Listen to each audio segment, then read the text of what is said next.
ମୋ ନାମ ପ୍ରିୟଦର୍ଶିନୀ ଜେନା। ମୁଁ ଦ୍ୱିତୀୟ ଶ୍ରେଣୀରେ ପଢ଼େ।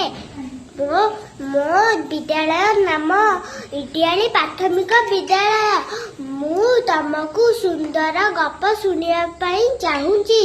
ତମେ ମନ ଦେଇ ଶୁଣ। କାଉଟି ଉଡ଼ି ଉଡ଼ି ଯାଉଥିଲା।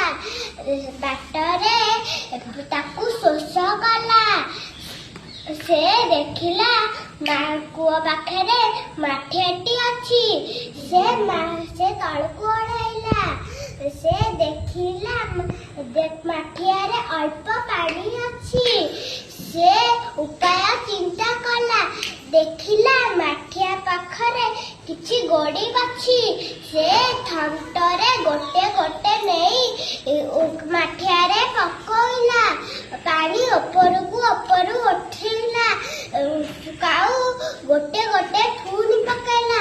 ଯେତେ ଉପରକୁ ଉଠିଲା ସେତେ କାଉ ଥଣ୍ଟରେ ଗୋଡ଼ି ଆଣି ମାଠିଆରେ ପକାଇଲା।